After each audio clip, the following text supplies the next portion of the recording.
साधो सहज समाधि भली। कबीर चौरा पहुंचकर श्री राम को विचित्र अनुभूति हुई। किसी समय संत कबीर यहां निवास करते थे। काशी में मरने वालों को मोक्ष मिलता है और यहां की सीमा से बाहर जाकर जो लोग मरते हैं उन्हें नरक। इस अंधविश्वास को तोड़ने के लिए कबीर अंतिम समय में काशी छोड़कर चले गए थे। विश्वनाथ की नगरी छोड़ने से पहले तक वे कबीर चौरा में ही रहे थे। उनके आसन का स्थान देवस्थान की तरह सजा संवार कर रखा हुआ है, जैसे वहां देव प्रतिमा स्थापित हो। जहां कबीर बैठते थे उस गद्दी के पास उनकी टोपी रखी थी और पास ही उनके गुरु स्वामी रामानंद की तस्वीर थी। श्री राम वहां के वातावरण को देखकर अपने आप में खो गए। उन्हें लगा कि गद्दी पर स्वयं कबीर दास बैठे हुए हैं, सामने कई श्रद्धालु हैं। कबीर उनके सामने कोई पद गाकर सुना रहे हैं। पद संभवतः साधो सहज समाधि भली शीर्षक वाला था, जिसमें अपने हर कृत्य से भगवान की आराधना का संदेश निहित है। कुछ क्षण के लिए लगा कि जैसे यह पद वे स्वयं ही गा रहे हैं। दशाश्वमेध और मणिकर्णिका घाट अपने पौराणिक और ऐतिहासिक महत्व के कारण प्रतिष्ठित वर्णा संगम जाते हुए श्री राम दशाश्वमेध पर कई बार गए। यह घाट वर्णा संगम से करीब 2.5 किलोमीटर दूर ही तो है। पौराणिक मान्यता के अनुसार यहाँ ब्रह्मा ने 10 अश्वमेघ यज्ञ किए थे। काशी आकर गंगा स्नान करने वाले लोग सबसे ज्यादा इसी स्थान को चुनते हैं। मणिकर्णिका भी पौराणिक और ऐतिहासिक दृष्टि से महत्वपूर्ण है। घाट पर बने भैरव कुंड में हर 8वें दिन पानी निकाला जाता है। निकाले गए पानी के स्थान पर भीतरी स्रोत से स्वच्छ जल अपने आप आ जाता है।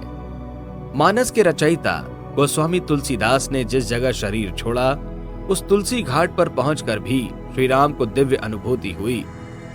घाट पर गोस्वामी जी की स्थापित की हुई हनुमान प्रतिमा है। प्रतिमा के पास जहां तुलसीदास के बैठने का स्थान है, वहां उनकी चरण पादुकाएं रखी थी। कहते हैं इसी स्थान पर मानस के गायक लोगों को राम कथा सुनाया करते थे।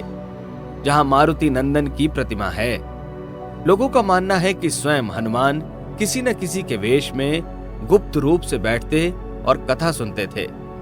किसी लक्षण विशेष से गोस्वामी जी ने उन्हें पहचान लिया। यूं भी कहते हैं कि संकेत देकर स्वयं हनुमान ने अपना परिचय दे दिया। गोस्वामी जी ने उन्हें प्रणाम किया और पूजा अर्चा की। उस समय हनुमान जी ने वचन दिया कि जहां भी मानस कथा होगी, वहां वे स्वयं किसी न किसी रूप में उपस्थित रहेंगे और आदि से अंत तक अपने इष्ट का गुणगान सुनेंगे। तुलसी घाट पर श्री राम को संतों और विद्वानों से सुना हुआ यह प्रसंग याद आ गया। वे हनुमान के विग्रह को ध्यान से देखने लगे।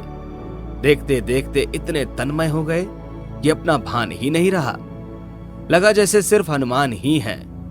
उस प्रतिमा में स्पंदन हुआ। लगा अपने स्थान से विग्रह थोड़ा हिला है और धीरे धीरे छिटक रहा है, लेकिन नहीं, प्रतिमा अपने स्थान पर ही थी। स्पंदन और विचलन का आभास मात्र था। वस्तुतः प्रतिमा से एक और प्रतिमा निकली थी। फिर उसी क्रम से एक प्रतिमा और निकली। धीरे धीरे कई प्रतिमाएं प्रकट हुईं। देखते देखते प्रतिमाएं सजीव हो उठी और हनुमान की सेना अपने गुण स्वभाव के अनुसार उछल कूद मचाने लगी। दृश्य को अनुभव करते हुए ही मन में विचार आया कि 3 लोकों पर विजय पा लेने और काल को भी बंदी बना लेने वाले रावण का आतंक इन्हीं वानरों ने समाप्त किया। भगवान चाहते तो संकल्प मात्र से रावण का अंत कर सकते थे, लेकिन उन्होंने क्षुद्र कहे जाने वाले प्राणियों को निमित्त बनाया। इसी प्रेरणा में आसुरी आतंक से संघर्ष का सूत्र भी छिपा हुआ था। कुछ देर तक यह भाव भूमि रहने के बाद दृश्य अपने आप विलीन हो गया। सब कुछ सहज और पूर्ववत था। ज्ञानवापी के पास एक गली में काशी करवत देखने गए, तब भी श्री राम को विलक्षण अनुभूति हुई। काशी करवत नामक स्थान पर अब एक कुआं है। कुएं में घनघोर अंधेरा व्याप्त रहता है। ऊपर से कुआं ढका रहता है। भीतर शिवलिंग स्थापित है। सफाई और पूजा आरती के समय ही वह कुआं खुलता है और पुजारी सीढ़ियां उतरकर अंदर जाते थे। सामान्य समय में लोग पहुंचते तो जगत पर ही अक्षत पुष्प चढ़ाकर संतोष मान लेते हैं। किसी समय कुएं में आरी लगी हुई थी और लोग उस पर कूदकर अपनी बलि चढ़ा देते थे।